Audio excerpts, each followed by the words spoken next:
Hello दोस्तों, स्वागत है आप सभी को हमारे यूट्यूब चैनल रियल स्टडी 1.3 पर। दोस्तों मैं हूं मिथिलेश कुमार और आज हम फिर चलते हैं मैथ में। कुछ VBI क्वेश्चनों को हमने सर्च करके लाए हैं जो कि 2023 में बोर्ड एग्जाम, बिहार बोर्ड हो या CBSE बोर्ड हो, बिहार बोर्ड हो या CBSE बोर्ड हो, उसमें आपको 100% है ना आने की संभावना है। 100% VBI क्वेश्चन है, ठीक है। और यह आपको 3 नंबर यानी 3 अंक का रहेगा। 3 अंक का यह एग्जाम में पूछा जाएगा, 3 नंबर का रहेगा, ठीक है। अगर ये छोटा सा क्वेश्चन को बना देते हैं तो आप इजी वे में इसको आंसर मतलब 3 नंबर प्राप्त कर सकते हैं, ठीक है। तो इसमें क्या कहता है दोस्तों, सबसे पहले देखते हैं कि कहता है क्वेश्चन में कि उस गोले का क्षेत्रफल निकाले, ठीक है। गोला का मतलब समझ रहे हैं ना, ये गोला हो गया, ठीक। अर्थात कहता है कि इस गोले का क्षेत्रफल निकाले जिसका व्यास 14 सेंटीमीटर दे दिया है। तो व्यास दे दिया है अर्थात हमको इसमें त्रिज्या की जरूरत पड़ता है, ठीक है, आर की जरूरत पड़ता है। आपको जानते हैं, लिखेंगे चूंकि व्यास दे दिया है यानी व्यास मतलब होता है डी इक्वल टू दे दिया 14 सेंटीमीटर। तो डी बराबर क्या होता है, डी बराबर होता है 2r या r बराबर हो जाता है d/2। तो हम r का मान निकाल लेंगे, यहाँ पर 14 और बटा में 2 डाल देंगे सेंटीमीटर, 2 से यह कट जाएगा 7 आ जाएगा, इसलिए r बराबर हो जाएगा 7 सेंटीमीटर, ठीक है दोस्तों। अब कहता है कि इसका क्षेत्रफल, तो क्षेत्रफल हो जाता है किसका, गोले का। तो लिखेंगे चूंकि गोले का क्षेत्रफल बराबर होता है 4πr²। तो हम जानते हैं कि गोले का क्षेत्रफल क्या होता है, 4πr² होता है। अब इस फॉर्मूला पर हम आराम से बैठाएंगे, ऑटोमेटिक मान निकल जाएगा। तो अर्थात क्या दे दिया, यहाँ पर लिखेंगे 4 इंटू पाई का मान तो जानते हैं कि 22 और बटा में 7 और गुने आर का मान यहाँ आ गया 7, तो 7 गुने 7 सेंटीमीटर स्क्वायर हो जाएगा, ठीक है।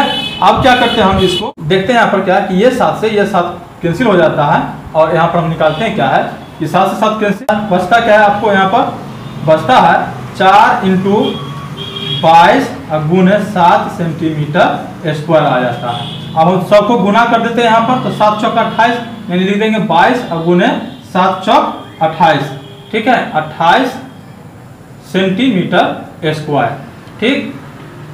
अब क्या करते हैं, हम यहीं पर गुना कर देते हैं 28 को 22 से, 28 गुनी 56, 28 गुनी 56, 6 11 के 1 हासिल 1 5 1 6 यानी आ जाता है, सॉरी आ जाता क्या है 616 सेंटीमीटर स्क्वायर, ठीक है दोस्तों। तो इस तरह से हम बनाएंगे, आराम से बन जाएगा, कोई इसमें सोचने समझने की जरूरत नहीं है। बशर्ते आपको गोला का जो क्षेत्रफल होता है वो फार्मूला आपको पता होनी चाहिए, और फार्मूला पर जो भी चीज दिया हुआ है आप बारीकी से इसको हल कीजिएगा, तुरंत 2 मिनट में ये आराम से बन जाएगा। और 2 मिनट के अंतर्गत आप 3 नंबर आप प्राप्त कर सकते हैं बोर्ड एग्जाम में, ठीक है। 2023 के एग्जाम जब होगा तो उसमें आप ये ला सकते हैं, ठीक।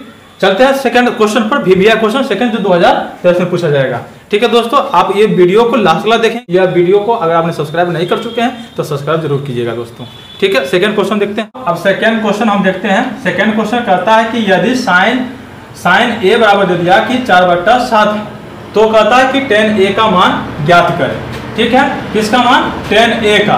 तो दोस्तों आपको sin a का मान तो दे दिया, तो sin a का मान दे दिया 4/7 दे दिया, तो इसमें 2 चीज दे दिया। 2 चीज दे दिया क्या, जैसे मान लेते हैं कि यह एक त्रिभुज है, क्योंकि त्रिकोणमिति किस पर आधारित होता है, समकोण त्रिभुज पर आधारित होता है, ठीक। ये आपका क्या हो गया, ये त्रिभुज हो गया जिसमें ये हो गया a, ये हो गया b और ये हो गया c।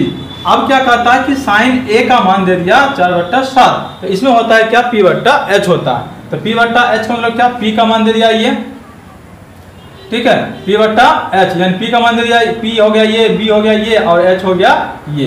तो p का मान कितना दे दिया 4 और इसका h का मान कितना दे दिया 7। हमको b तो नहीं दिया हुआ है, तो b हमको निकालना है, ठीक है। सॉरी दोस्तों, इसमें यहाँ पर 5 था, ठीक है, 5 था तो 5 लिखेंगे, यहाँ पर क्वेश्चन में मिस्टेक हो गया, तो यहाँ पर भी 5 हो गया। अब क्या करना है, ये 5 तो निकल गया, अब हमको b का मान पता नहीं है, ठीक। अब देखते हैं, तो लिखेंगे यहाँ पर क्या कि लिखेंगे चूंकि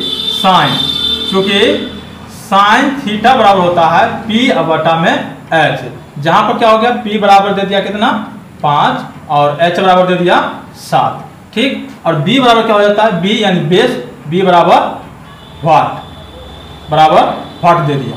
तो लिखते हैं कि यहाँ सबसे पहले हम बी निकालते हैं, किसके, पाइथागोरस प्रमेय के कारण से होता है। तो दोस्तों हम लिखेंगे कि बी बराबर होता है, यानी बी बराबर रूट अंडर क्या हो जाता है, एच का स्क्वायर माइनस टी का स्क्वायर।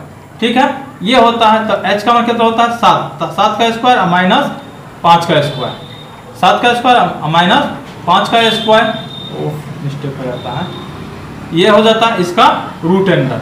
अब क्या करते हैं 7 49 माइनस 5 25, ये हो जाता है रूट अंडर में। अब इसमें से घटाएंगे तो 9 में से 5 गया तो ये हो जाता है 4, 9 में से 5 गया तो 4।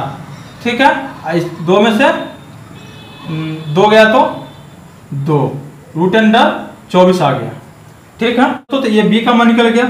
आप जानते हैं क्या कि चूंकि यहाँ पर कि tan थीटा बराबर होता है p बटा b, इसलिए लिखेंगे, इसलिए tan a बराबर हो जाएगा क्या, p का मान है 5 और b का मान हो गया रूट अंडर 24, रूट अंडर 24। यही हो गया आंसर। दोस्तों ये आपको एग्जाम में भी आपको 3 नंबर में पूछा जाता है, 3 अंक का रहता है। आप इतना मतलब बना दीजिए और 3 नंबर प्राप्त कर लीजिए। मतलब बस कुछ नहीं करना है, आपको पाइथागोरस का प्रमेय है, पता है कि मतलब समकोण त्रिभुज होता है तो उसमें अगर क्या हो जाता है, लंब है, आधार है और ये कर्ण है, तीनों का कॉम्बिनेशन होता है। और ये फॉर्मूला बैठाइए, उसका एक मान का निकाल दीजिए, और वो tan थीटा बराबर हो या cot थीटा हो, tan थीटा हो, sin थीटा हो, cosec थीटा हो, sec थीटा, कोई थीटा हो, हम मान उसका आसानी से निकाल लेंगे। ठीक है दोस्तों, तो ये आपका 3 नंबर में पूछा जाता है, आपको बारीकी से बनाना है, कोई धड़फड़ाने की जरूरत नहीं है, ना कोई डरने की जरूरत है। ठीक है दोस्तों, फिर देखते हैं हम next question. Okay, 3 number question कहता क्या है कि यूक्लिड विभाजन एल्गोरिथम का प्रयोग करके और क्या कहता है कि 867 और 225 का महत्तम समवर्तक निकाले। दोस्तों इसका एक फार्मूला होता है जो आपने पढ़े होइएगा रियल नंबर में, वास्तविक संख्या जो होता है उसमें आप पढ़े होइएगा। ठीक है, कि उसका क्या होता है, उसका एक फार्मूला होता है, यानी कि a इक्वल होता है BQ प्लस R। ठीक है, ये एक फार्मूला होता है। इस फार्मूला के तहत हम क्या करते हैं, इसको बनाते हैं और आसानी से यह बन जाता है। ठीक है, तो इसमें हम देखते हैं क्या कि इसमें जो बड़ी संख्या होता है, यानी दे दिया 867 और क्या दे दिया 225। ठीक है, तो इसमें से क्या होता है, जो बड़ा होता है वो a होता है, यानी तो a बराबर होगा 867 और b बराबर क्या हो जाता है 225। ठीक, अब क्या किया जाता है, इसको समझिएगा कि इसको क्या कहा जाता है कि इससे इसमें भाग दिया जाता है ना, इससे इसमें भाग दिया जाता है, यानी विभाजन विधि द्वारा है। सॉरी दोस्तों, यहाँ पर क्या है कि क्वेश्चन में थोड़ा सा मिस्टेक हो गया, यहाँ 55 है। ठीक है, 255, यहाँ भी हो जाएगा 255 और यहाँ भी हो जाएगा 255 हो जाएगा। ठीक है, थोड़ा सा मिस्टेक हो गया। अब क्या होता है कि जब नहीं समझ में आता है तो इसमें देखिए a से होता है क्या, जो बड़ी संख्या होता है 100, b से होता है जो भाग दिया जाता है, और q क्या होता है, q पर होता है क्यूटेंट यानी भागफल, और r से होता है रिमाइंडर यानी शेषफल। ठीक है, अब हमको क्या करना है कि 255 से हमको भाग देना है, किसमें 867 में भाग देना है। नहीं समझ में आता है तो हम यहाँ पर काम कर लेते हैं, लिख देंगे 867 और भाग देंगे किससे 255 से। ठीक है, इसको 3 मरतबा करते हैं तो 255 को हम 3 से गुना करते हैं, 5 15 के 5 हासिल 1 और 5 15 16 के 6 हासिल 1, आप 3 दूनी 6 और 1 7 आ जाता है, यानी 5 15 के 5 हासिल 1 और 5 15 और 1 16 के 6 हासिल 1 3 दूनी 6 1 7, यानी इसको हम 3 मरतबे में भाग दिए, 3 से भाग दिए तो क्या हो जाता है, यहाँ पर पढ़ने पर 765 आ जाता है। इसको क्या करते हैं, घटाने पर ये 2 आ जाएगा और ये 0 हो जाएगा और ये 1। दोस्तों ये जो हो गया ये q हो गया, क्या हो गया q, और ये बच जाता है वो r कहते हैं। ठीक, तो इसको हम लिखते हैं यहाँ पर, इसको लिखेंगे इसके फॉर्मूला के तहत कि 867 बराबर लिखेंगे 255 और गुने 3। ठीक है, तो 3 तो कर दिए तो शेष कितना बच गया, तो जो शेष बच गया उसको प्लस में यहाँ पर शेष कर दो, कितना 102। और यह क्रिया कब तक करना है हमको पता है, जब तक ये शेषफल हमको 0 नहीं आ जाता है तब तक हम यह प्रोसेस को करते रहना है, हर बार करते रहना है जब तक कि हमारा शून्य नहीं आता है। ठीक है, इसमें कहा जाता है कि यानी r इक्वल टू जो होता है r वो b से r से बड़ा और बराबर क्या हो जाता है, ये b होता है ना r। ठीक है, अब क्या करते हैं, यहाँ पर लाते हैं, तो यहाँ पर जो जो आता है वो हम करते गए हैं, 0 जब तक आएगा नहीं तब तक इसको छोड़ेंगे नहीं। नहीं आया तो इसको क्या करते हैं, यहाँ पर लाते हैं, यानी 255 यहाँ पर आ जाएगा और 102 यहाँ पर आ जाएगा। और फिर इससे भाग देंगे किसमें, 255 में। 255 में भाग देंगे, 102 से भाग देंगे 255 में, तो 2 मरतबे में आएगा 204। ठीक है, 204 आ जाएगा तो ये आ जाएगा 1 और ये हो जाएगा 5, ये कैंसिल, यानी 51 बच जाएगा 2 मरतबे में। तो लिखेंगे 102 गुने 2 और प्लस में आ जाएगा 51। फिर क्या करते हैं हम यहाँ पर, ये फिर ई आ जाएगा यहाँ पर, ठीक है, आ जाएगा यहाँ पर, तो क्या हो जाएगा, यानी 102 और बराबर में आ जाएगा 51 और गुने 51 को कितना मरतबे पढ़ेंगे, जो हमको 102 आ जाएगा तो लिखेंगे 2 मरतबे में, और प्लस में क्या आ जाएगा 0। देखिए दोस्तों यहाँ पर 0 आ गया, 51 दूनी 102 हो जाता है, और उसके बाद क्या हो जाता है शेषफल रिमाइंडर यानी आपको। ठीक है दोस्तों, तो इसमें लास्ट गुणनखंड क्या है, लास्ट गुणनखंड गुणज कितना आया, 51 आया, इसलिए इसका क्या हो जाएगा, इसमें महत्तम समावर्तक बराबर हो जाता है 51, यही हो गया आंसर। ठीक है, ये भी आपको 3 नंबर में पूछा जाएगा। ठीक है दोस्तों, फिर मिलते हैं हम नेक्स्ट वीडियो में, तब तक के लिए जय हिंद। ओके।